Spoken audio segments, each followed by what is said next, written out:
Assalamualaikum warahmatullahi wabarakatuh. Hai penonton setia kasus Subang hari ini, bagaimana kabar kalian? Insya Allah pasti sehat semua. Sebelum kita ke pokok pembahasan, Mimin sangat bersyukur ya kepada kalian yang telah mengklik video ini, yang artinya, Mimin yakin kalau kalian masih penasaran terkait siapa pelaku pembunuhan ibu dan anak di Subang, dan kalau begitu mari kita kawal sama-sama kasus pembunuhan Subang ini sampai terungkap. Dan berita terbaru kali ini dari kasus Subang, diduga Tuti dan Amalia dikeroyok, hingga tewas sampai diseret di luar rumah. Saksi ini buka-bukaan. Sepertinya tak lama lagi Polda Jabar akan menetapkan tersangka kasus pembunuhan. Hal itu diyakini setelah beberapa barang bukti maupun keterangan saksi kian membuka tabir pembunuhan sadis itu. Teranyar, penyidik Polda Jabar menghadirkan 3 saksi lain selain saksi kunci, Yosef, Danu, dan Yoris. Keterangan ketiga saksi ini cukup penting untuk mengungkap dalang dan eksekutor pembunuhan Tuti Suhartini dan Amalia Mustika Ratu.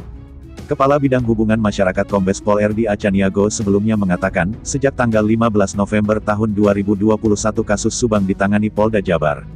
Sudah ada sekitar 55 saksi, menurut RD Acaniago yang semuanya sudah dimintai keterangan oleh pihak kepolisian. Nanti kita akan pelajari lagi oleh Polda Jabar.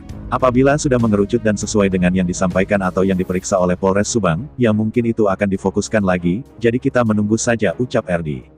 Sejumlah saksi pun sudah diperiksa di Polda Jabar sejauh ini. Selanjutnya, Polda Jabar sudah memeriksa beberapa orang saksi terkait pembunuhan Subang ini. Sudah ada 2 atau 3 yang dimintai keterangan di Polda, jadi kita menunggu, ucap RD. Belum jelas sosok 3 saksi yang dimaksud RD. Akun YouTube Misteri Mbak Suci memposting video kesaksian dari 3 orang. Ketiga pria ini mengaku juga turut diperiksa dalam kasus Subang.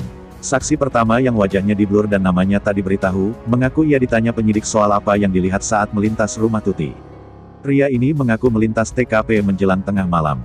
Ya paling ditanya pas saya melintas di depan TKP, sekitar jam 23.40 waktu Indonesia Barat, katanya. Ia mengaku melintas saat perjalanan pulang dari rumah saudara mau ke Kasomalang, katanya. Saat melintasi TKP, ia mengaku melihat 5 orang di TKP kasus Subang.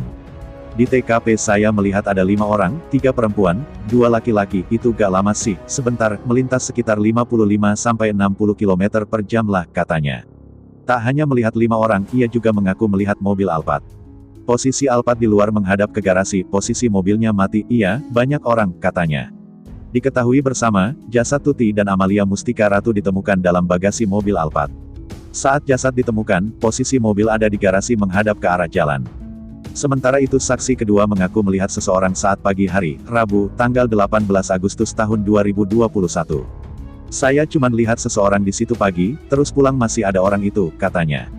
Pria ini mengaku melihat seseorang di TKP pembunuhan ibu dan anak sekitar pukul 7 waktu Indonesia Barat. Di tempat kejadian, sekitar jam 6 jam 7 lah, katanya. Yosef dalam acara Aiman Kompas TV mengaku pertama kali sampai di rumah Tuti pukul 7.15 waktu Indonesia Barat. Meski demikian, belum jelas seseorang yang dilihat saksi kedua itu Yosef atau bukan. Kesaksian pria ketiga hampir sama dengan saksi pertama. Ia mengaku melihat sebuah kendaraan di TKP saat tengah malam. Saya melihat ada kendaraan di sekitar TKP pas pulang dari rumah teman, pukul 12 lebih, katanya. Saksi S lihat Alphard parkir. S bercerita pada Rabu, tanggal 18 Agustus tahun 2021, ia sedang berada di dalam angkot. Tiba-tiba saja angkot yang ditumpangi berhenti mendadak. Saya cuma nengok ke depan, ternyata ada mobil Alphard parkir, tapi saya cuma nengok langsung fokus lagi, kata S dikutip tribunnewsbogor.com dari akun YouTube Indra Zainal. Menurut S, sopir angkot bahkan sampai marah gara-gara gelagat aneh pengemudi Alphard. Saat itu Alphard parkir begitu lama.